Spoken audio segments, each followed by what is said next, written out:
पश्चिम बंगाल में किसकी बनेगी सरकार, लगातार इस सवाल के साथ हम बने हुए हैं। 7 चरणों के आंकड़े आपके सामने रखे हैं और अब तक के हिसाब से 257 के रिजल्ट, 292 में से 134 पर भारतीय जनता पार्टी, तृणमूल कांग्रेस 121 पर। बंगाल में 7 चरण तक बीजेपी को बढ़त का अनुमान है।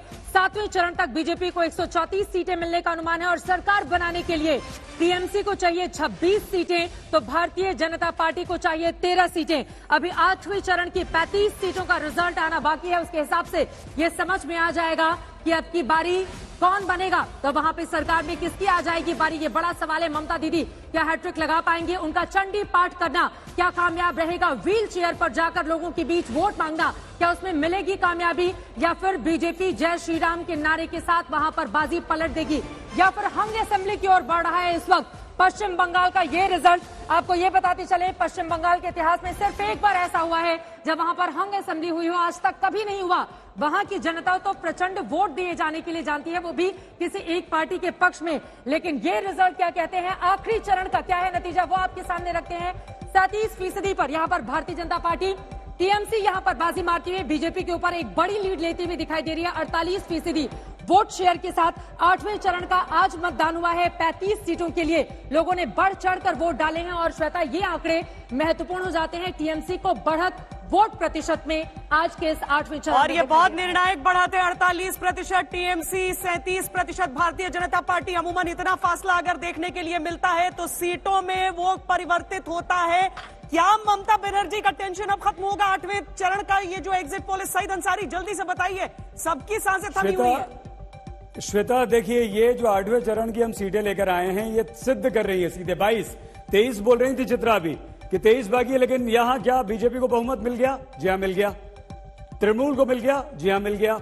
दोनों को बहुमत मिल गया, दोनों की 147 हो गई है। तो आप अंदाजा लगाइए कि कितना दिलचस्प इस बार का चुनाव हुआ है पश्चिम बंगाल में बीजेपी और तृणमूल के बीच में। 134, 160, 130, 156।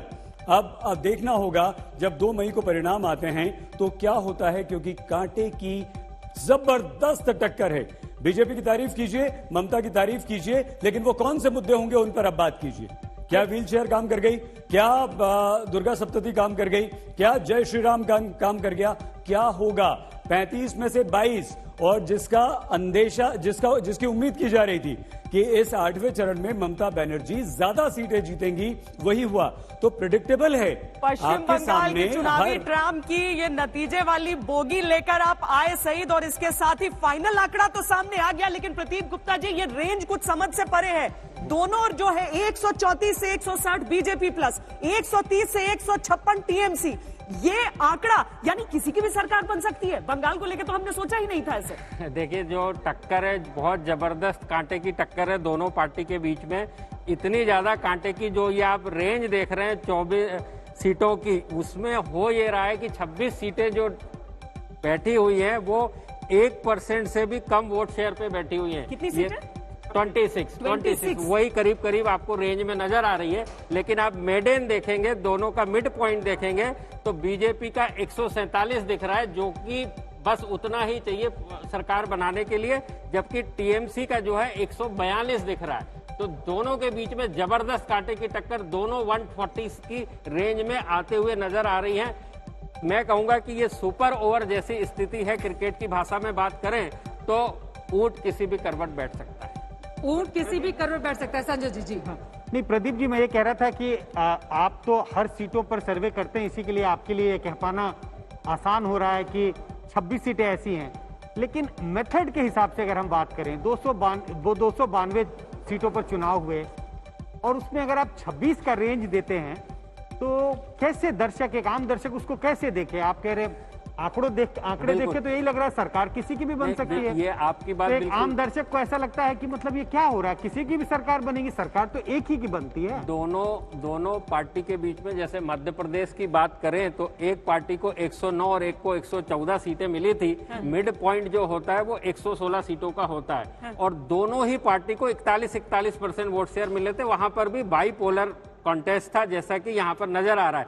जहां तक रही बात संजय जी की संजय जी की बात आप की, पूरी कीजिएगा। सईद बहुत देर से इंतजार कर रहे हैं। मध्य प्रदेश में वैसे बीजेपी को 47,000 ज्यादा वोट मिले थे, लेकिन बाद में क्या स्थिति हुई हम सबने देख लिया। लेकिन सईद अंसारी, एक बार फिर आप आ गए, पूरा का पूरा आंकड़ा क्या बयां कर रहा है पश्चिम बंगाल का? सईद जी, पूरा आंकड़ा हम आपको यहां बता देते हैं और वो आंकड़ा आपके सामने है, लेकिन लेफ्ट पर थोड़ी सी बात कर लीजिएगा।